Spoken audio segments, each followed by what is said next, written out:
Well, hey, Gundam Maniacs, welcome to another episode of Gundam Explained. In this episode, we're going to be taking a look at another new Robot Spirits release, and that is the MS-08 TX Exam Efreet Custom. Here is the box, very cool. It's awesome to be able to get another one of these Blue Destiny suits. In the Robot Spirits line, hey, I gushed about the Blue Destiny in the previous video, so check that out if you haven't.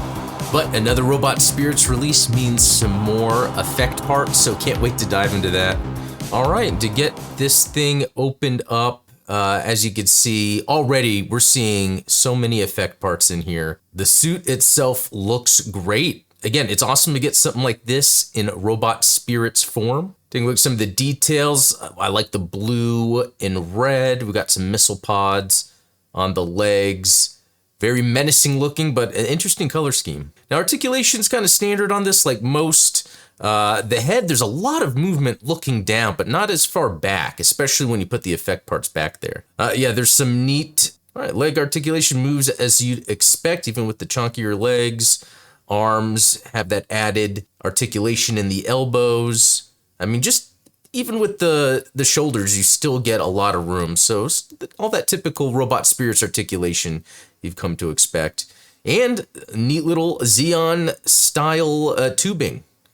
With a softer material. Yeah, these missile pods actually look great, attach on nicely. And what's nice about the missile pods is how they have like sort of the individually sort of molded missile elements to it. And on the back too, it's molded in a certain way, which is nice added detail compared to the model kit version, which is really just a bunch of stickers I have laying there on both sides, actually. All right, take a look at the accessories. Favorite part, we've got a heat sword. There's actually two of them. These look really cool, actually. And there's a little commander antenna, if that's what you want to call it. And luckily they included an extra one. I like it when they do that. This thing falls off. I've lost it a couple times and found it. Fair warning.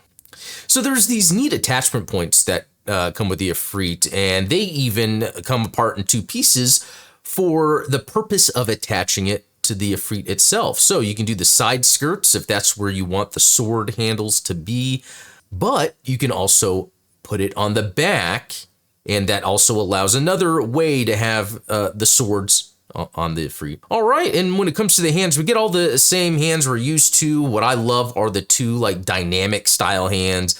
One looks like it's would be barely holding on to something. That'd be good for like a shotgun. And then you have the other one that almost does the Mork and Mindy Nanu or the Vulcan greeting. But it's nice to have hands that are dynamic like that. And of course, get the hand tree for that. Now thrusters, again, I love these thrusters. They're like candy. They look like candy. The blue transparent look is actually different than some of the earlier ones. It has more of a foggy look to it. And this Efreet Custom has many places you could put the thrusters. And because this includes the special exam stylings for it, it does come with the red or pink thrusters, but also the sort of exam glow coming out of it, where you can plug in on the backpack some like glowing red stuff, including the eyes. Something that I'd normally get done with Photoshop can now be done for real. And that's this like eye effect part that's really neat. To put it on, it could be a little annoying, but it's not too bad. I use the sword because my nails don't seem to cut it, no pun intended, to kind of pop open the top of the helmet. So in there you can see where there's a circular articulated piece for the mono eye. So you can move the mono eye not only horizontally, but also vertically. It gives a lot of freedom of movement there. But you completely turn it all the way around to expose a plug hole. And this is actually where you would put the effect part for the eye.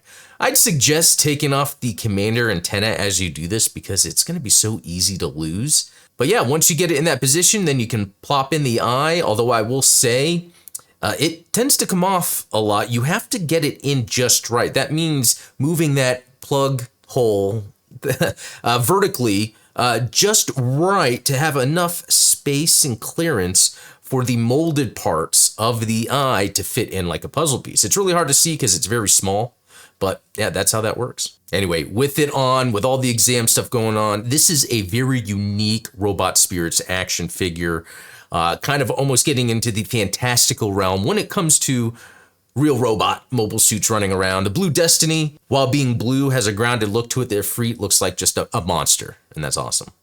And really what Bandai has done here with this release is really shown us how we can get some badass mobile suits from the different video games, but in this super premium robot spirits form in terms of getting effect parts that you could use with the Gunpla if you needed to, because the Gunpla doesn't have the effect parts. And speaking of Gunpla, I've got the original that I've made side by side. They are very different, even though it doesn't seem like it at first.